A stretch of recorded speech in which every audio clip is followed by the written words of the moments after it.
This is Lisa from Mobile Tech Review, and this is the Next2 ebook reader and Android tablet from Nextbook USA. Now, we posted news about this a couple of months ago, and they announced it, and it seemed very compelling. It's a 7-inch Android ebook reader with an LCD resistive display, and it does run Android, but it doesn't have the full Android market, and unfortunately it runs Android 1.5, the first release ever of Android, if you remember when the T-Mobile G1 came out a couple of years ago.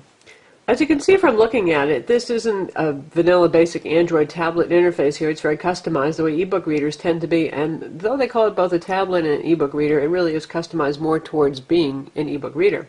It does have access to the Borders bookstore, really Kobo books, and we'll show you that in a minute. And it does that through the web browser. It's really not a custom store interface. Now, this is compatible with EPUB and PDF books that use standard Adobe Adept DRM, which means you could also use Sony Reader books on this. So you take a look at the interface here and you can see what books I've looked at recently in my library of books over here. You have the weather. You can choose from multiple cities. If you tap up here, it gives you a sort of comical, not very good translation of another language dialogue here that tells you about how you can pick cities either by search or by using a pop-up list here.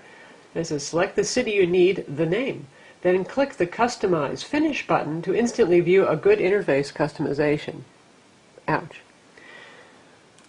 However, it does have weather, and the weather does work. Here you have access to settings, which is your standard Android settings, Borders, which is really the Borders website, and the web browser, which is the standard Android WebKit web browser as it was in Android 1.5. You tap here, little Android drawer, you see a couple of Android applications are installed, the alarm clock, the App Store, Borders, the browser, calculator, email, Explorer, which is a file explorer, World Time, music player, photo viewer, settings, video player, and put off the screen here, Wi-Fi control, and the YouTube player. This is running on a 600 megahertz processor. It has only 128 megs of RAM, but the video player actually is one of the stronger features of this. It's a shame because the display is very grainy. It's a resistive display that's difficult in terms of touch. Obviously there's no multi-touch because it's resistive, and it's just kind of grainy and a little bit murky. In fact, it's difficult to even film this because the viewing angles are so limited. But nonetheless, the video player performs pretty well, and we'll show you that in a minute. Music player handles MP3 and AAC files, and it's competent. There are speakers right here on the back, these little things right here. You can see it has a traditional SD card slot, and the SD card does stick out a little bit here. This is not a micro SD card, this is full size. It is compatible with SDHC cards. You've got a mini USB, not micro USB connector here, the headphone jack, the DC plug. It comes with a DC charger. In fact, the box is chock full of goodies. You get a charger, you get a headset, you get a cover for the device, and that's nice for your $199. Power button is here. These are page turn buttons. Nothing up top. Nothing on the sides. And there's the full back view. It's plastic. Not too glossy back.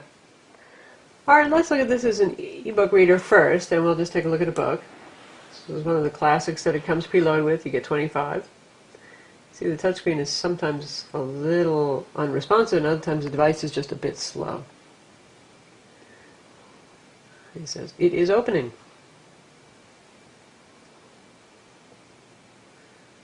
And this is an EPUB book, and it's not bad looking other than the quality of the display. Since there are no Android hardware buttons here, you have them up top. Here's your home button, and this is your menu button, and this is your back button. So let's see what options we have here. You can go to a page by page number.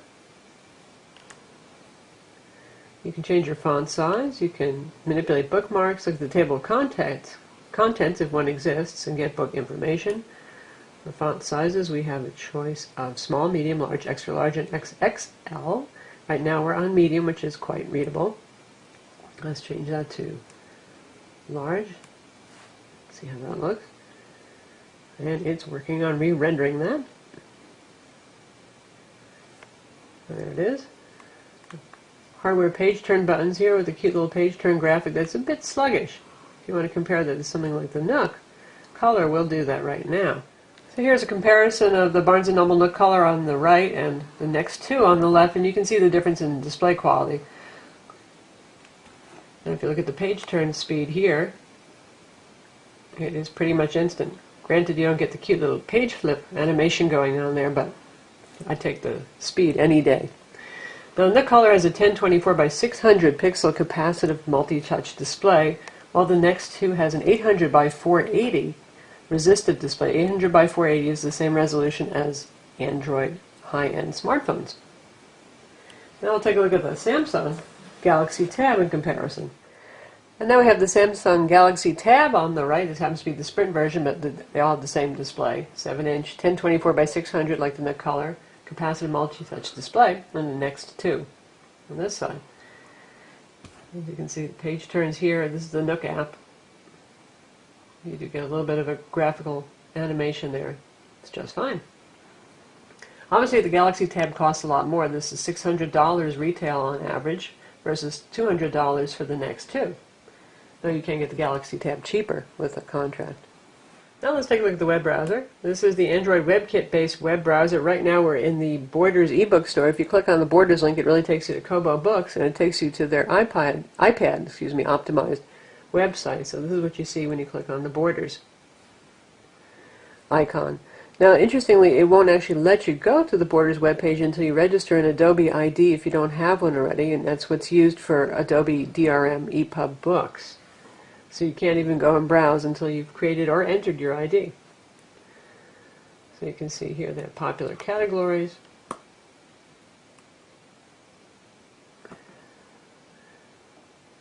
And this is over Wi-Fi. This says Wi-Fi 802.11bg. There is no N. And it's still not really very fast. So you can see it's mostly a text-based page here, and it's kind of slow. It does have an accelerometer. Rotations are a bit slow, as you can see here. And since this is the old Android browser, if you want to go to a new URL, there's no scrolling to the top up here. You have to use the menu button and hit go. Now we'll check out our own website and see how that works. And there's the keyboard, by the way, standard Android keyboard. Here we are loading our website, full desktop site. And that was surprisingly quick, actually, compared to the Kobo Books Borders bookstore. Not too bad. There is no pinch zooming here because this is a resistive display and also a very old version of Android, but you do have the plus and minus buttons on screen if you need to zoom. Given the 7-inch display, though, it's fairly readable, and I don't find that you have to. Why don't we take a look at one of our video reviews?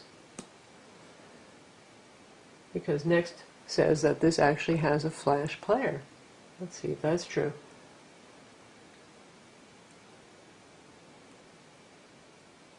And it's showing it in line. Let's see what happens when we hit the play.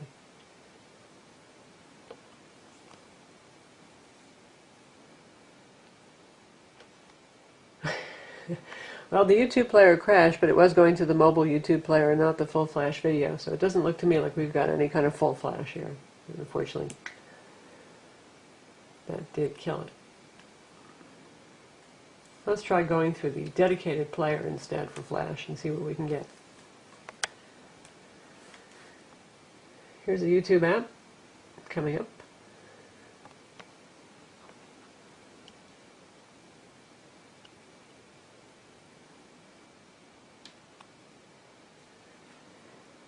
Just pick a video from the front page.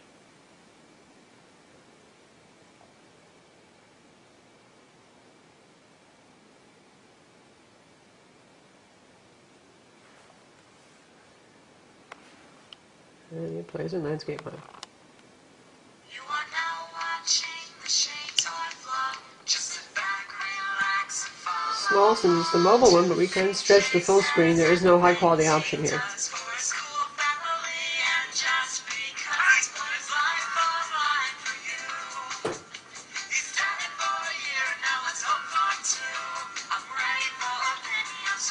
It's doing an okay job. And the speakers, as you can hear, are reasonably loud and clear. Kids, do not do this.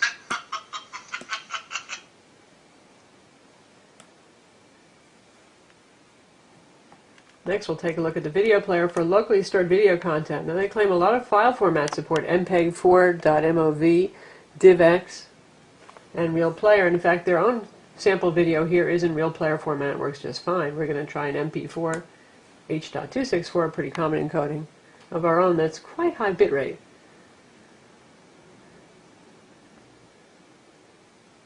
And fairly high resolution also.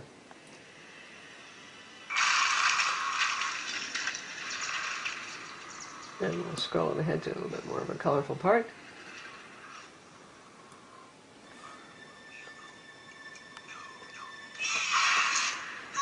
It's a pretty challenging file. There's a little bit loss of lip sync here, but it's doing a pretty good job, which is surprising for a 600 megahertz device with 128 megs of memory that's otherwise a little sluggish.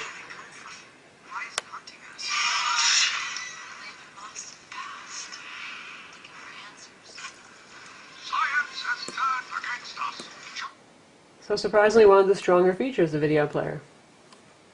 Take a look at the music player real quick. You put some songs on an SD card here. And you can sort by album, by artist, a couple other things here, and we'll just pick. I even picked up the album art. I just dragged this from my iTunes folder from my hard drive and put it on the SD card. So not bad. And nice speakers.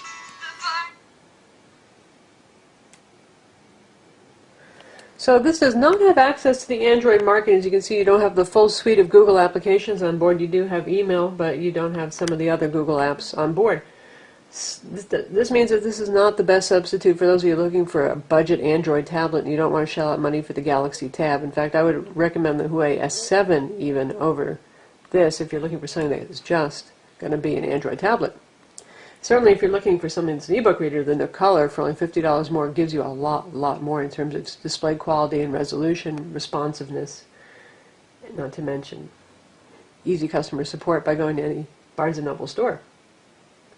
We will take a quick look at that app store that they have on board here, which warns you that not all applications will work on this device in their app store. So here we are in the App Store, which seems to be titled And App Store up here. And for those of you who missed the days of Linux repository listings that are text-based, well, here it is for you again. And we've got categories like comics, communications, development, education, internet, multimedia, personal, and so on, which sounds kind of promising. So let's take a look at internet.